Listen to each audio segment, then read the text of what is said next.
السلام عليكم ورحمة الله وبركاته. بسم الله الرحمن الرحيم. الحمد لله نحمده ونستعينه ونستغفره ونعوذ بالله من شرور أنفسنا ومن سيئات أعمالنا. من يهده الله فلا مضل له ومن يضلل فلا هادي له. أشهد أن لا إله إلا الله وحده ربي لا شريك له، وأشهد أن محمدًا عبده ورسوله صلى الله عليه وعلى آله وصحبه وسلم تسليمًا كثيرًا. يا أيها الذين آمنوا اتقوا الله حق تقاته ولا تموتن إلا وأنتم مسلمون. يا أيها الناس اتقوا ربكم الذي خلقكم من نفس واحدة وخلق منها زوجها وبث منهما رجالا كثيرا ونساء، واتقوا الله الذي تساءلون به والأرحام إن الله كان عليكم رقيبا. يا أيها الذين آمنوا اتقوا الله وقولوا قولا سديدا يصلح لكم أعمالكم ويغفر لكم ذنوبكم، ومن يطع الله ورسوله فقد فاز فوزا عظيما.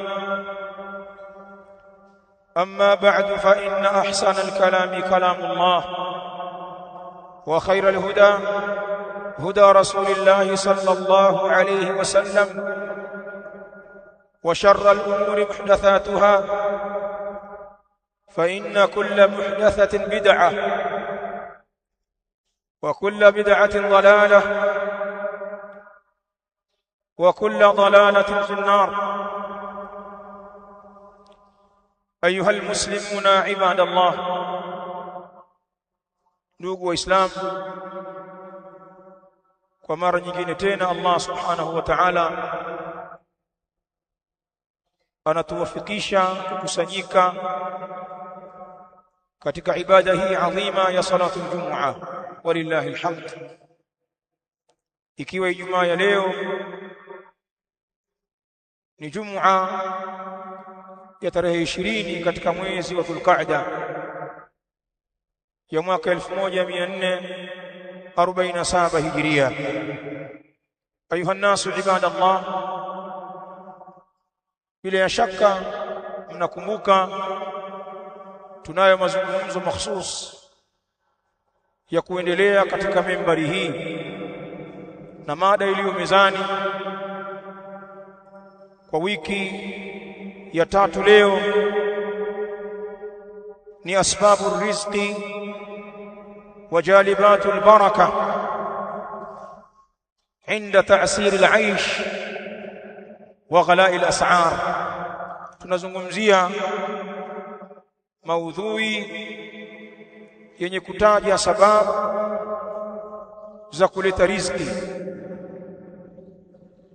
na kuvuta baraka katika riziki zetu wakati wa ugumu wa maisha na ughali wa bei.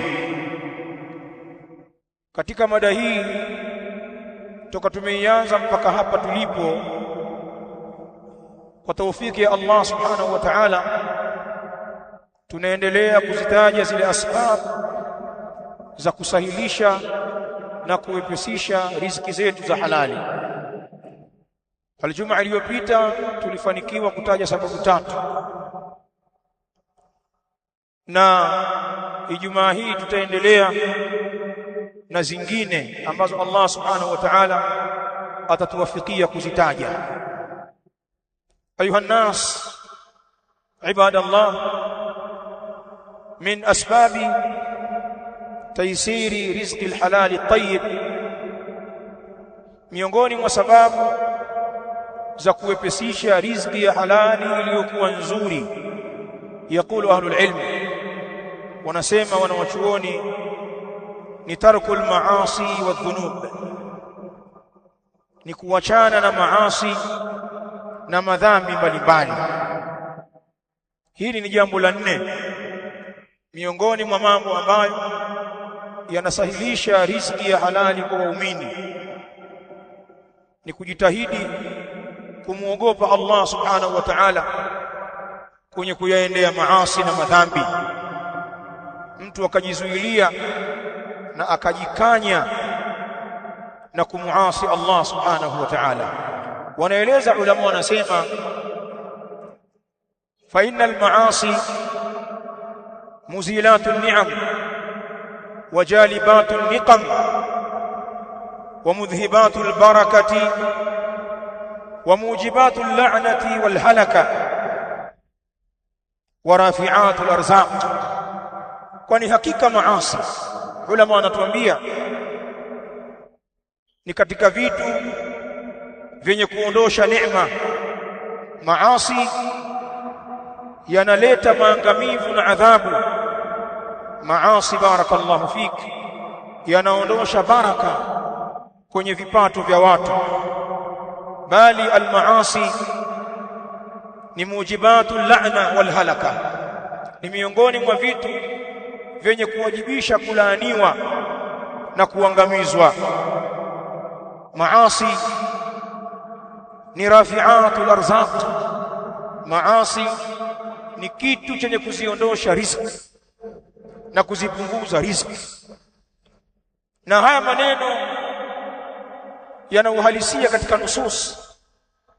Ukisoma dalili kwenye Qur'ani, kitabu cha Allah, na katika sunna za Mtume sallallahu alaihi wa alihi wasallam, utayaona haya yaliyoelezwa na wanavyuoni katika madhara ya maasi na nuksi inayosababishwa na maasi.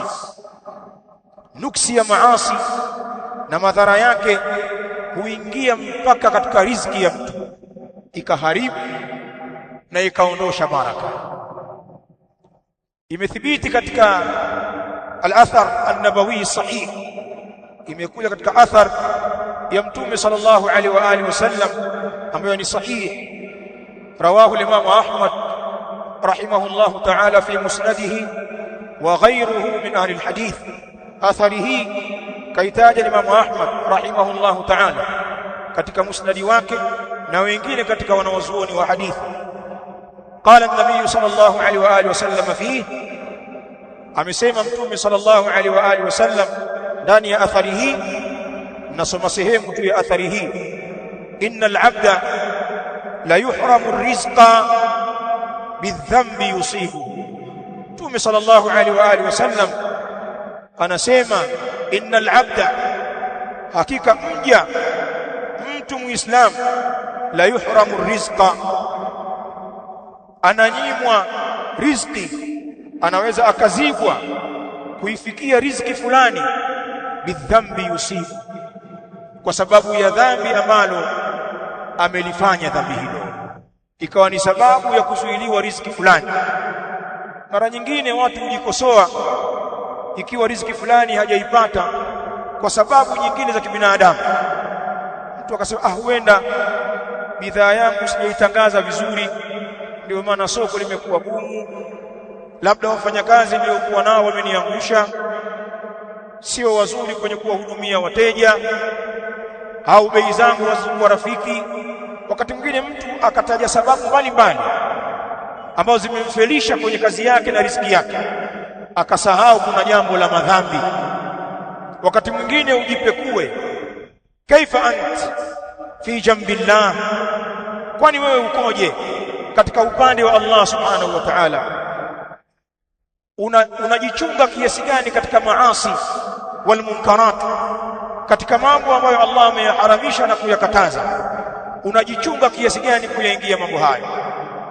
Sasa pengine mtu ana mizigo ya madhambi anayoyafanya, mtu akawa ni muongo, pengine mlevi, pengine mzinifu, pengine ni mtu ambaye hatii maelekezo ya ibada, hana ibada anazofanya, anafuna madhambi tu kwa kumuasi Allah, kwa kuzikwepa amri zake, lakini hili asilikumbuke, akaona sababu za kufeli katika riziki zake labda ni mambo mengine. La wa alfu la, hapana na elfu moja hapana. Madhambi yanasababisha mtu kunyimwa riziki ya halali. Na hapa nitawasomea aya katika suratul Nahl, aya 112. Allah subhanahu wa ta'ala aliposema, وضرب الله مثلا قرية كانت آمنة مطمئنة يأتيها رزقها رغدا من كل مكان فكفرت بأنعم الله فأذاقها الله لباس الجوع والخوف بما كانوا يصنعون. isikilize aya hii, barakallahu fiki. Allah subhanahu wa ta'ala anaupiga mfano kwetu sisi, akiwapigia mfano watu wa Makka ambao wametutangulia kwenye kulinganiwa huu Uislamu, Quraish na wenzao wa Makka, watu wa Taif na Najd na maeneo mengine. Allah anasema, وضرب الله مثلا قرية كانت آمنة مطمئنة, na ameupiga Allah mfano wa mji huo ulikuwa ni wenye amani na ulikuwa ni wenye kutulizana. Al-Imam Sa'di rahimahullahu ta'ala kwenye tafsiri yake alipoitaja aya hii, hasa pale Allah subhanahu wa ta'ala alipoutaja mji, wa daraba Allahu mathalan qarya, na ameupiga Allah mfano wa mji, faqala rahimahullahu ta'ala, wa hiya Makkah al-musharrafa, huo mji uliokusudiwa hapo ni Makkah iliyotukuzwa.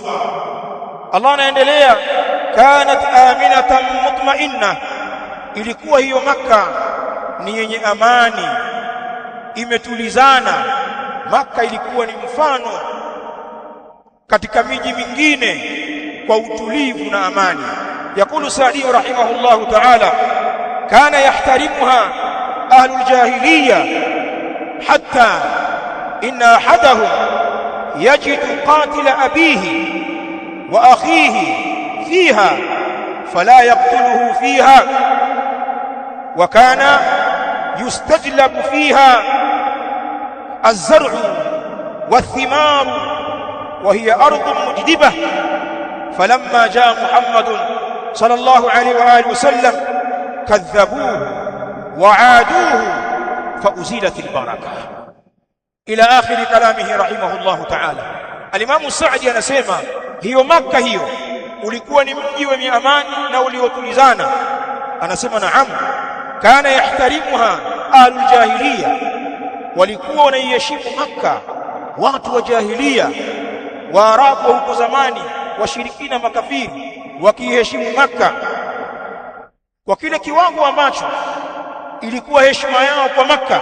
Sheikh anasema hata inna ahadahu, mpaka alikuwa mmoja wao katika watu wa jahiliya, yajidu fiha qatila abihi wa akhihi, anamkuta hapo Makkah mtu aliyemuua baba yake na mtu aliyemuua kaka yake, fala yaqtuluhu fiha, na hamuui mtu huyo katika mji ule, hawezi kulipiza kisasi kwa kumuua aliyemuua baba yake au ndugu yake pale Makkah, hamuui.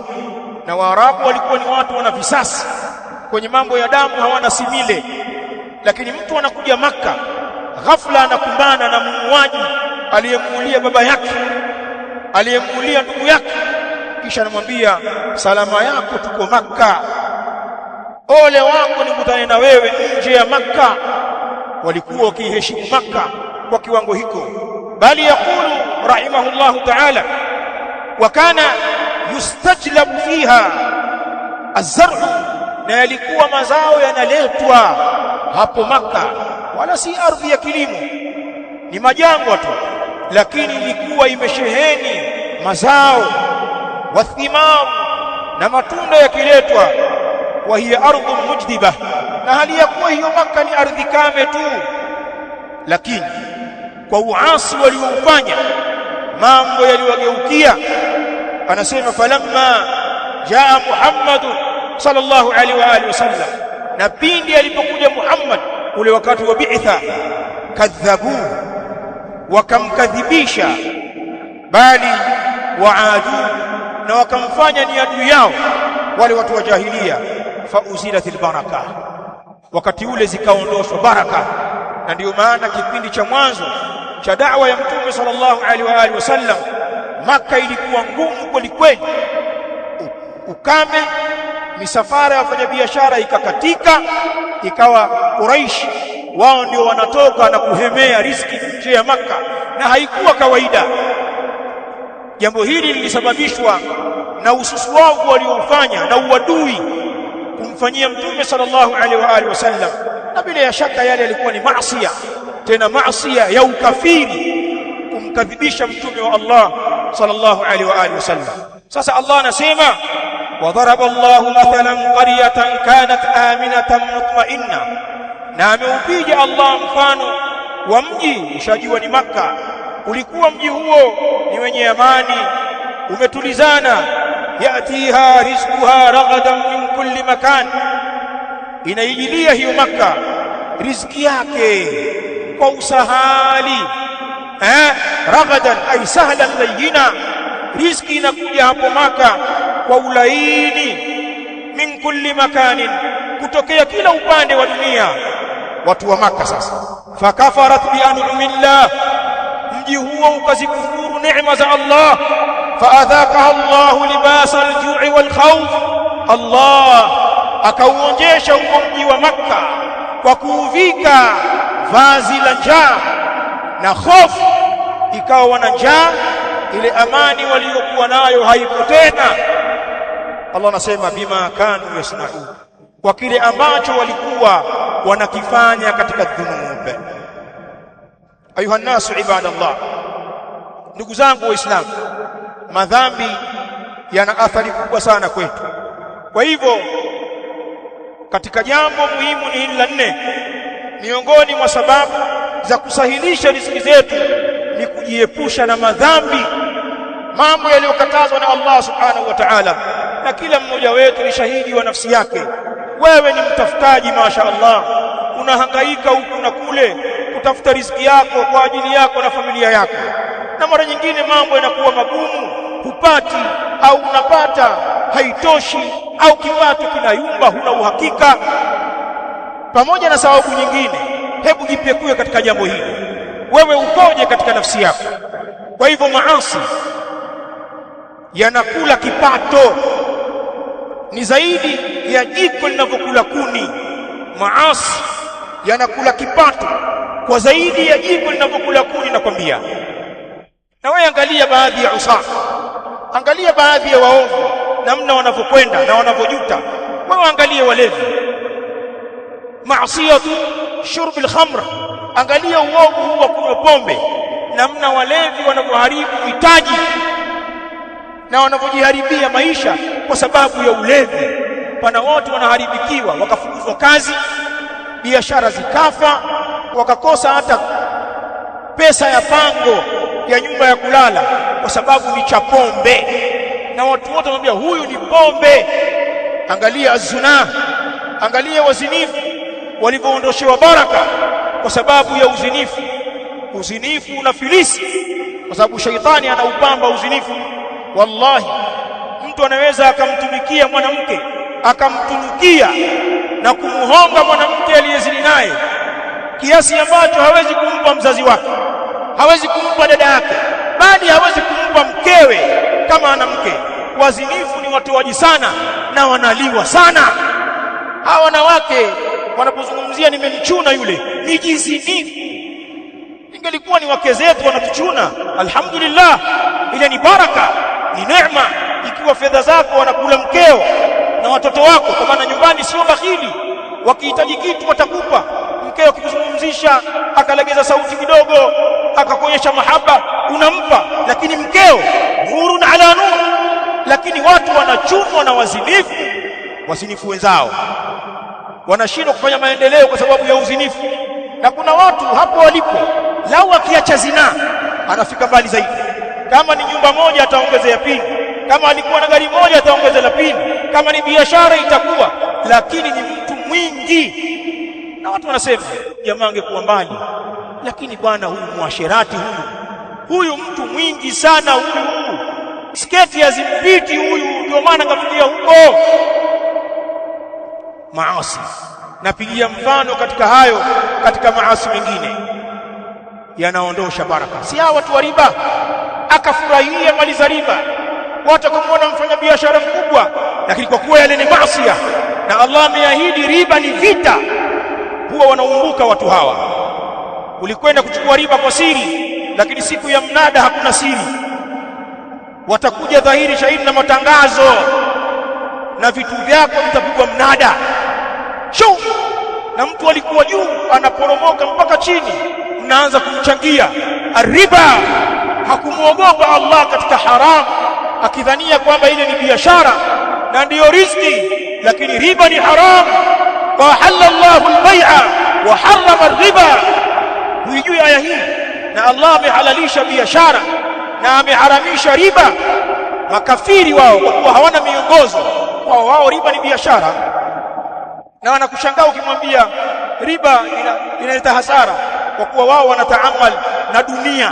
Sisi waislamu tuna Allah, hii dunia tunakwenda kama anavyotaka Allah, sio kwa utashi. Maasi yana balaa kubwa, naweza nikabaki hapa masaa tukitolea mfano jambo hilo. Allah ibadallah, tumuogope Allah katika tunayoyafanya kwa dhahiri na kwa siri, ikiwa tunataka tubarikiwe na Allah. Na usiwaogope watu, muogope Allah. Hiyo mipango ya haramu unaoifanya ofisini kwako, wajua huu muamala una kamari, huu muamala una riba, hapa pana ghishi, lakini kwa kuwa uko wewe tu na mafaili yako umetia kodi, mtu hawezi kufungua, ndio ufanye haramu. Allah muttali'u ala sarair, Allah anayaona mambo ya siri. Usitufiche sisi, muogope Allah kwenye kazi zako. Hatuhitaji kujua unafanya nini, lakini kuwa mkweli kwenye kazi zako, utabarikiwa. Haramu utabarikiwa. Na pana watu wengine hawajui madhara ya haramu. Wallahi unaweza ukajiona na mafanikio kwenye biashara na kazi za haramu, watu wa kilimwengu wanaona unafanikiwa, lakini Allah akakuadhibu sehemu nyingine. Hiyo mali unaipata ikavujia upande mwingine, ukasalitiwa na watoto wako, ukasalitiwa na mkeo, ikawa kila siku ni mtu wa kuamua kesi na kulipa fidia kwa watu wanaotokana na wewe. Ni kichapo cha haramu hiko, unachuma haramu zinakwenda kukushughulisha katika mambo mengine. Allah hakupi salama, hata kama unajidanganya uko salama. Iangalia unapokwenda, una vingapi unamiliki, lakini watoto wako wakoje, ndugu zako wakoje, familia yako ikoje, huyo mkeo ikoje? Unayumba na unayumbishwa na una kila kitu. Ittaqillah, muogope Allah. Haramu haiwezi kuacha salama. Al-amru al-akhar, jambo jingine niongeze hapa, min asbabi taysiri rizqi al-halali at-tayyib, miongoni mwa sababu za kusahilisha riziki ya halali iliyokuwa nzuri. Baada ya hiyo ni hii nyingine, yakulu ahlul ilm, wanatuambia ulama, al-iktharu min al-ibadati wa tafriqu ba'd al-waqt laha adhim. Sababu nyingine hii tuishike, miongoni mwa sababu za kusahilisha riziki zetu, barakallahu fiki, ni kukithirisha ibada na kuzitenga nyakati mahsusi kwa ajili ya ibada. Wallah neema, pamoja na utafutaji wako, dunia isikuhadae na usinogewe na kutafuta na kuchuma ukamsahau Allah, ukaziacha ibada, ukaacha kutenga wakati kwa ajili ya ibada, ukaswali, ukasoma Qur'an, ukafanya adhkar, ukatafuta ilmu, ukasimama usiku, ukaomba dua. Kullu hadhihi ibadat. Usiache ibada kwa sababu ya kazi. Pana watu masakini eti kwa sababu ya kazi, kwa sababu ya utafutaji, anasiacha ibada, anaacha taa, hana muda wa kutafarraq na Mola wake. Kwa nini? Anakuambia busy. Umeumbiwa jambo hilo, umeumbiwa kazi, umeumbiwa ubize wa kilimwengu. Kwani ufahamu wewe muda uliopewa ni mdogo tu, na wakati wowote kengele inalia tunaitwa kwa Allah, tunakwenda kuhesabiwa na kukaguliwa na kulipwa tunayostahili. Wewe ulijua hilo? Ubize gani huko mpaka ukaacha ibada? Muislamu wa kweli, ibada kwanza. Kama kuna kazi yoyote itamfelisha kwenye ibada, kuna biashara itamshughulisha asifanye ibada, hiyo kazi muislamu wa kweli afanye, potelea mbali. Ataipoteza hiyo kazi, atabakia na Allah na kumuadhimisha na dini yake. Na Allah ukiwa mkweli hakuachi, hakudhalilishi, wallahi anakupa nusra. Ni shaitani anawatia hofu, lakini Allah anawanusuru waumini. Sisi waislamu hatufanyi kila kazi zetu za halali na zitupe muda wa kumwabudu Allah. Unaniambia kwamba hapa hakuna kuswali, kwa hiyo kama hakuna kuswali, kama unataka kazi, haya utaamua, utabaki na kazi yako shekhi. Vyovyote utakavyokuwa, alwali au raia, huwa ni mtawala au mtawaliwa, tutakwambia baki na kazi yako, nitumbue bwana. Nisiswali, nitumbue na nitaishi mimi. Yuko Allah na tutakutana mbele ya Allah kwamba kama ilikuwa ni sababu ya kuniondosha kazini, baini wa bainaka Allah, baina yangu na baina yako ni Allah. Wako mpaka waislamu wanawafukuza watumishi wao kwa sababu ya ibada. Chelewa kazini bwana, unaswali kila saa, au ulikuwa unaswalisha huko? Muslim kwa kuwa yeye mwenyewe ni tariku sala, tajiri mpumbavu upande wa Allah, lakini mwerevu kwenye dunia. La, sisi waislamu tuna misimamo thabiti kwenye dini na ibada.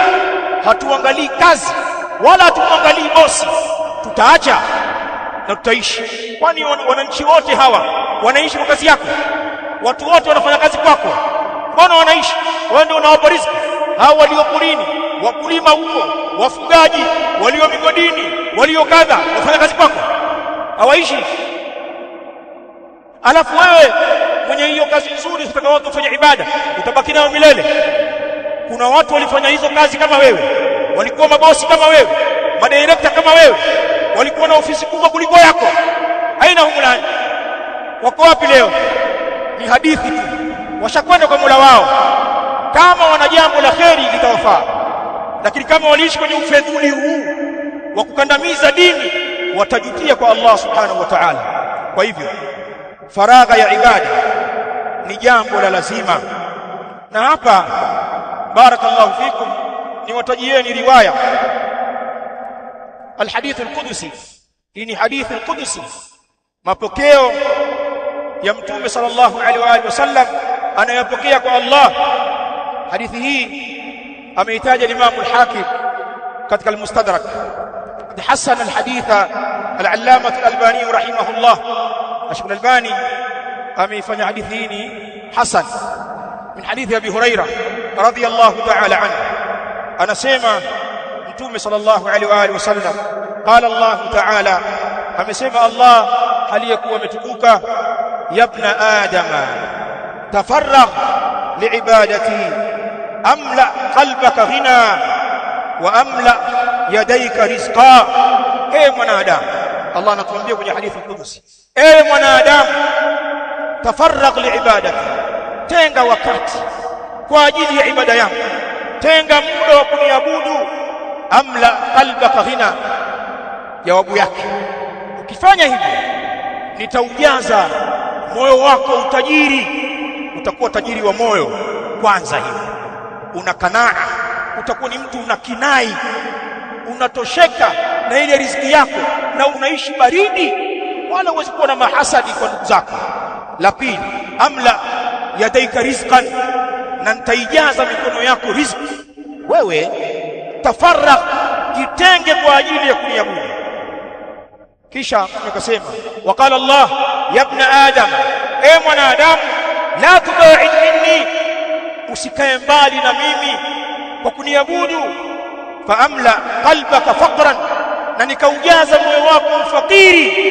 Wa amla yadaika shughla, na nikaijaza mikono yako kushughulishwa kazi nyingi, kipato hamna. Hakuna watu wao, mtu yuko bize kweli, hata akiongea na simu ni mbili, akikata hii kapokea hii, ukimtazama ana nini? Hana alichokuwa nacho, mbio tu, kwa sababu huyu amejitenga na Allah. Allah anamshughulisha shughuli nyingi, hakuna kitu hapa. Na watu wametulia, anaongea mara chache, utatizama dukani kwake wateja wawili watatu, lakini angalia hiyo baraka aliyokuwa nayo katika maisha yake. Huyo ndio Allah. Ndugu zangu, kutafarrak kwa ibada ni sababu ya kupata riziki. Hapa nitoe tambii. Ulama wanasema laisa maana, sio maana ya kujitenga kufanya ibada, an yajlisa al-insanu kulla waqtihi yusalli au fi al-masjid qa'idan an talab ar-rizq. Sio maana ya kutafarrak kwa ibada kwamba mtu sasa akae wakati wake wote awe anaswali tu, au amekaa msikitini anafanya adhkari tu, amebweteka na utafutaji wa riziki. Hiyo sio maana ya kutafarrak kwa ibada, bali maana yake wa inma an yaktati'a min waqtihi ma amkanahu wa yukthira min dhalik. Ulama wanasema maana ya kutafarrak kwa ibada ni kukata wakati wako, sehemu ya wakati wako iwe ni sehemu ya ibada. Utaitenga hiyo na utakithirisha ibada zako katika wakati huo, ni wakati wa mchana au ni wakati wa usiku. Na hapo ni baada ya kutii yale maamrisho yote ya kiibada. Utaongeza ziada ya wakati wa qiyamul layl, wakati wa kusoma Qur'an, utaongeza wakati wa adhkar, wakati wa darasa, kuongeza maarifa kwenye dini yako, maana elimu ni ibada. Ukikaa unasoma msikitini, ibada ya pili hii, umekaa msikitini. Mambo kama haya unayatengea wakati. Ibadallah, ukitaka riziki ya kweli, muelekee Allah kwenye ibada. Tenga wakati wako kumlilia na kumnyenyekea na kumadhimisha. Wako baadhi ya Waislamu ni mahodari wa kuwaomba watu. Anaweza kuwaomba watu kweli, kamuomba yule, anabadilisha mbinu kwa kutumia message, kwa simu, kwa sauti, fundi wa kuomba. Lakini mtu kama huyu hana wakati wa kumuomba Allah. Hizo shida ambazo nawaeleza watu, ulishatenga wakati ukamlilia Allah, ukamuomba yeye. Maana mara nyingine Allah anakujibu dua yako kwa kukupa marafiki wa kweli ambao wataelewa shida yako. Ukimwambia jambo moja, anakuambia usimalize, kata sifu, anafanya jambo lako. Hutegemei, lakini hukuanza kumlilia yeye, ulianza kumlilia Allah. Na pengine msaada wa Allah unakuja kwako kupitia waja wake ambaye yeye amewaandaa, kwa kuwa wewe ulimtanguliza yeye. Pana watu wanalia na viumbe sana, wanawaomba watu sana, mpaka wanadhalilika, wanakuwa machawa, watu wasiokuwa na maamuzi. Lakini watu hawa kuwakuti wakimlilia Allah, unakuwaje chawa binadamu bwana? Alafu usiwe ni abdulillah, usiwe ni mja wa Allah. Aina aqluk?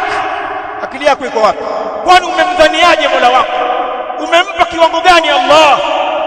Wallahi sijamuona mimi mtu mkweli kwa Allah na akaukosa msaada wa Allah.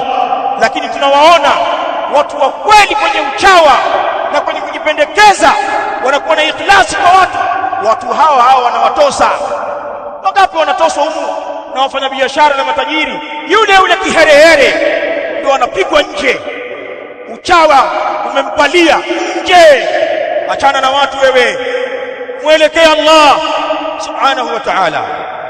Pana watu ni mahodari kutafuta kazi, atazunguka na CV zake kila wilaya, kila ofisi, anaomba kazi.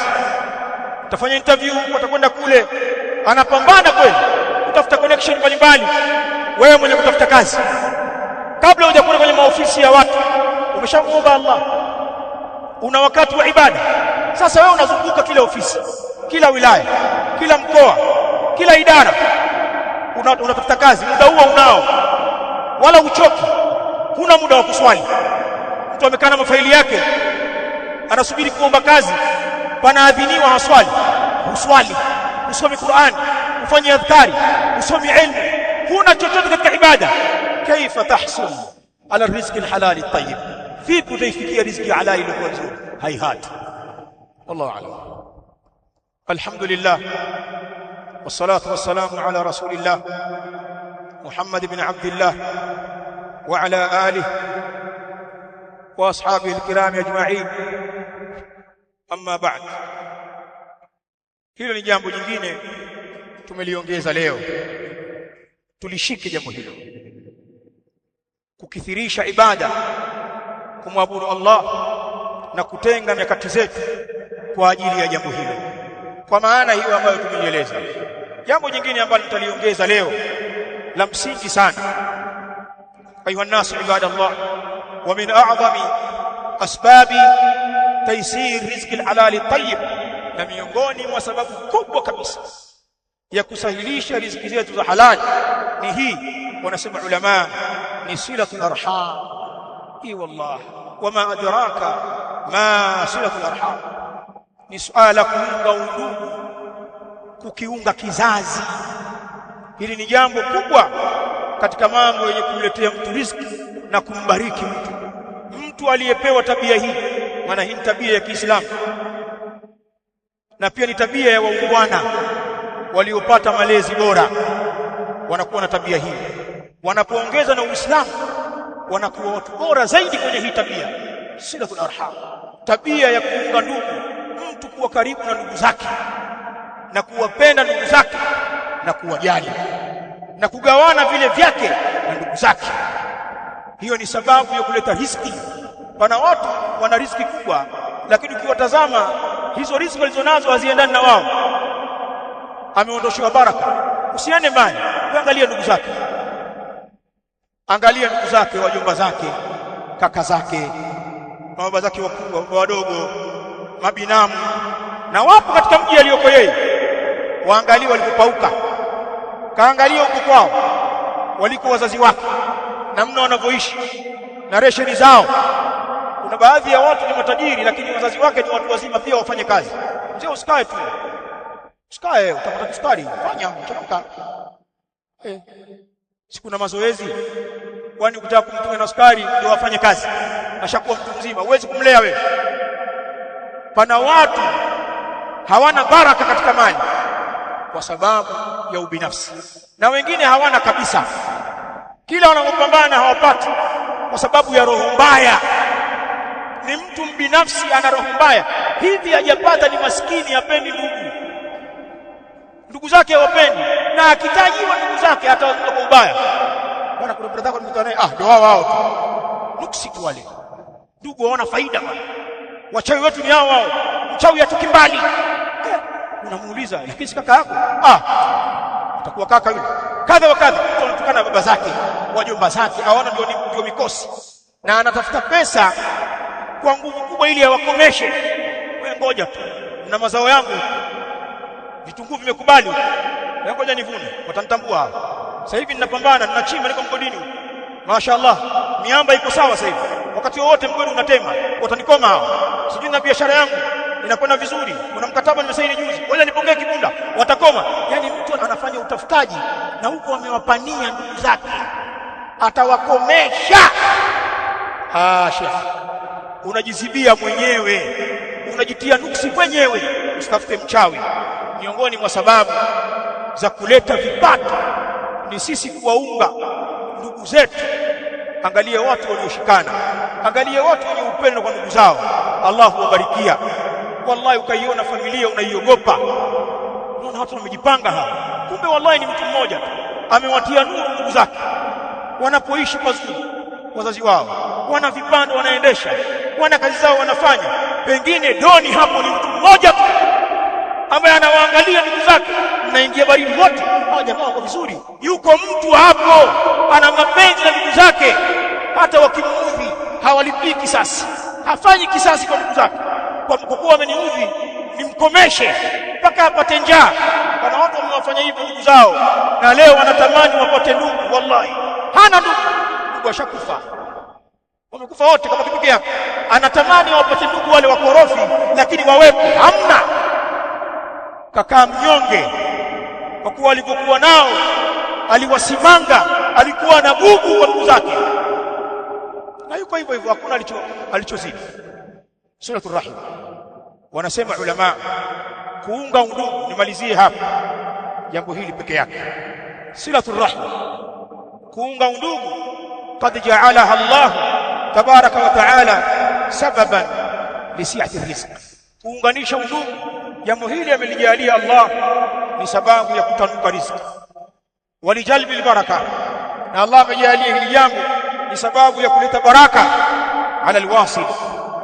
Hili jambo linambariki yule mwenye kuunga ndugu zake, anabarikiwa fi malihi wa iyalihi, anabarikiwa mtu katika mali yake na kwenye familia yake, wa sihhatihi wa umrihi, bali mtu anabarikiwa kwenye afya yake na kwenye umri wake kwa sababu ya kuwajali ndugu. Wal-Imam al-Bukhari rahimahullahu ta'ala katika sahihi yake, Sahih al-Bukhari, ameweka mlango maalum akasema, bab man busita lahu rizqu bi silati rahim.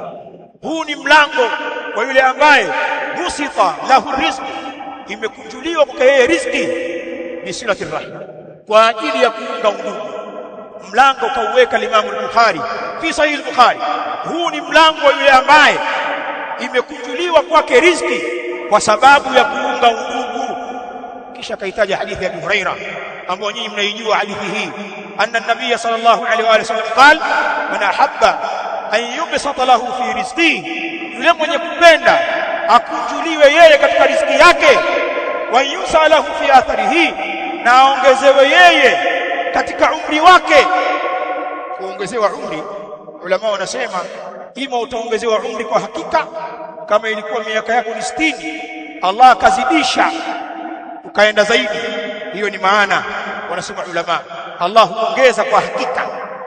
Na pengine ikawa kuongeza sio kwa hakika, ukabakia na umri wako huo huo, miaka 60 utaishi hiyo hiyo, lakini ikabarikiwa, ikawa ni umri mfupi uliojaa baraka na mafanikio, na Allah anakukinga na kuteleza katika umri wako huo mfupi. Mwenye kupenda kuongezewa umri na kujuliwa riziki, tunakasema faliyasir rahima, basi akiunge kizazi chake au akae karibu na ndugu zake, ni sababu ya kujuliwa riziki, ni sababu ya kupewa umri. Bali al-Imam Tirmidhi rahimahullah ta'ala katika jamii yake, wal-Imam Ahmad rahimahullah ta'ala katika musnad wake wameitaja hadithi, wa hadha al-hadith sahih. Al-Allamah al-Albani rahimahullah ta'ala amesahihisha katika Sahih al-Jami' hadithi ya Abi Hurairah radhiyallahu ta'ala anhu, qala qala an-nabiy sallallahu alayhi wa alihi wasallam, tunasema tena, ta'allam min ansabikum ma tasiluna bihi arhamakum. Tunatuambia ta'allam min ansabikum, jifunzeni katika nasaba zenu, tafuta elimu ya ukoo wako, pekua kuwajua ndugu zako, kama huyu atakuwa ndugu yangu upande wa mama, huyu upande wa baba, huyu tunakutana kwa baba, tunakutana kwa bibi. Ta'allam min ansabikum. Watu wengi wamezembea jambo hili, hawajui ndugu wala hawafuatilii ndugu. Tunaambiwa tujifunze nasaba zetu, ma tasiluna bihi arham, jifunzeni kile kiwango ambacho mtauunga kwa kiwango hicho ndugu wenu. Tafuta ndugu zako ili uwe nao. Safiri, mwambie kuna ndugu zako kwa fulani, kiji fulani, yuko ndugu ya bibi yako huko, yeye na bibi yako tumbo moja, au mtoto baba mkubwa na baba mdogo, huyo ni bibi yako pia. Nenda huko ukamjue na ukawajue watoto wake na wajukuu zake. Hilo ni fuko lako. Sunna hiyo, sio kiherehere hicho, wala sio kujipendekeza. Ni sunna. Someni elimu ya nasaba ambayo itawasaidia kuunga undugu wenu. Tumenasema, kisha akasema fa inna silatar rahim. Sikiliza haya maneno, kwani hakika kuunga undugu mahabbatu fil ahli, ni mapenzi kwa ndugu. Mtu mwenye kuwasogeza karibu ndugu zake anajenga mapenzi kwao. Wa mathratun fil mali, kuunga undugu ni utajiri katika mali. Wa mathratun fil mali ay alghina, na ni utajiri katika mali. Wa mansaatun fil athar, na ni ziada katika umri. Kuwaunga ndugu ni utajiri. Bali kuwaunga ndugu, wanawachuoni wanasema wal arham humul aqarib. Ukisikia kizazi chako ni wale ndugu zako wa karibu ambao mnakutana katika koo zenu. Wasilatu, na kuwaunga ndugu maana yake takunu biziyaratihim, kuwaunga ndugu kunapatikana kwa kuwatembelea. Kadhalika watalattuf ma'ahum, na kuwa mpole pamoja nao unapokuta ndugu zako, hata unapomsalimia bashasha yako, lugha yako, mpaka mtu anakuuliza huyu ndugu yako? Niambie naam, ndugu yangu bwana, ibn ammi, mtoto wa ammi yangu, mjukuu wa babu yangu. Vile vile mtu anaona vile unavyojali, utasimama, lugha yako, kama ni gari utapaki, utashuka, utampa makamama. Kwa sababu gani? Hadha qaribi, huyo ndugu yangu. Tumefundishwa hivyo. Kuwaunga ndugu ni kuwafanyia upole, wasuali an ahwalihi, na kuulizia hali zao. Ukikaa pekua hali zao. Sasa hivi mashaallah pana teknolojia hii ya mawasiliano, utakaa utapiga simu huku na kule, pengine hata kama una vocha ya kupiga, una message utatuma, utauliza hali, watakujibu wa hakadha. Lakini vile vile wa musharakatihim fi afrahihim wa atrahihim, kuunga undugu ni kushirikiana na ndugu katika furaha zao na katika misiba yao na matatizo yao. Wakiwa na jambo la furaha, upo umechangia na umehudhuria, na wewe pia unafurahi na furaha yao. Wakipata msiba, na wewe umepata, utafunga kazi zako, utaacha mambo yako. Nini bwana, ndugu zangu wamefiwa, utakuwepo, utawatia moyo, utawasaidia, utawafariji. Huko ndio kuunga undugu. Lakini pia kuunga undugu kunakuwa ni kuziba haja zao, kama takunu bisaddi hajati almuhtajin. Kuunga undugu ni kuziba haja za wale wenye kuhitajia katika ndugu zako. Ndugu wana shida, wanakuomba, wanakueleza shida zao, na wewe una uwezo. Kuunga ndugu zako ni kuwasaidia, sio maneno mengi tu. Kuna mtu ni porojo yake, anaporoja kwa kuwasema ndugu zake, yule hana maisha, yule kachezea kazi, yule angalia ujana wake, yule kadha. Haya, wewe unasaidia nini? Mbona unawafanya ndugu zako ni habari za kwenye maskani kwa kuwazodoa na kuwakejeli? Umefanya juhudi gani ya kuwasaidia? Wewe uko hai, kwa nini unafurahi ndugu yako kudhalilika? Tabaan, walikosea, walichezea, sasa wamejirudi, hawana kitu. Mbona unawalipizia kisasi kuwasaidia? Wacha uongo bwana. Wewe sio msaidiaji, wewe ni mpiga debe, huna roho hiyo, wewe ni porojo. Lakini kama kwa ni msaidiaji, usingeambiwa na watu. Ndugu zako wako juu, mpaka uambie ndugu yako hata nauli hana, anatembea kwa mguu sasa hivi tokea kwake. Alafu unasema ndio hivyo, alichezea maisha yule, ana mitihani sana. Lakini ndio hivyo bwana, umsaidie. Wewe si kweli, wewe ni muongo. Kuwasaidia ndugu kunakuwa ni kukuwapa. Lakini la mwisho ambalo utalishangaa, bal antasila arhamak, bali mtawaunga ndugu zako, wa inhum qata'uk wa tarakuk, hata kama wao watakukata wewe na watakuacha wewe. Ili jambo lisikilize vizuri. Huu ndio Uislamu. Ndugu zetu sisi Waislamu wa damu tunawaunga na tunakuwa nao hata kama wao hawatutaki. Unaonaje hilo jambo? Wamekukata, wamekuacha, matatizo yako ni yako, furaha zako ni zako. Lakini wao wakipata matatizo wanataka uwasaidie, wakipata huzuni, msiba, wanataka na wewe uhuzunike. Lakini kwa upande wako hawana shughuli na wewe. Basi kuunga undugu ni kuwa karibu na ndugu kama hawa, ndugu visoi, ndugu wajeuri, mafedhuli. Wewe unawaunga hawa, mtu anakushangaa, huyu ndugu yako unakaa naye vipi? Fedhuli huyu bwana, ana roho mbaya huyu. Unamwambia huyu fedhuli ananifanyia mimi. Hiyo roho mbaya unayosema mimi pia ananifanyia. Anakaa na wafanyakazi wangu hapa, anapanga mipango ya kuniibia hapa. Mpigeni yule. Ngumu sana ndugu yangu. Ngumu yule. Pigeni, piga. Wako ndugu wao, anawahamasisha mpaka wafanyakazi wako waibe. Unaambia bwana ni brother yako, unasema hivyo. Kuna watu wanakaa na ndugu zao wako hivyo. Huko ndio kuunga undugu. Chukua riwaya hii. Inda al-Bukhari min hadithi Abdullah ibn Amr ibn al-As. Qala an-nabiy sallallahu alayhi wa alihi wasallam, tumenasema laysa al-wasilu bilmukafii, hakuwa mwenye kuunga undugu ni yule mwenye kulipa wema. Mwenye kulipa wema sio mwenye kuunga undugu, walakinna alwasila, lakini mwenye kuunga undugu alladhi, ni yule ambaye idha quti'at rahimu, pindi unapokatwa undugu wake, wasalaha, yeye anaunga. Kwa hivyo mwenye kuunga undugu sio yule mwenye kulipa wema. Pana mtu atawasaidia ndugu zake wale wenye kumsaidia, atawatembelea wale wenye kumtembelea, atawapenda wale wenye kumonyesha mapenzi.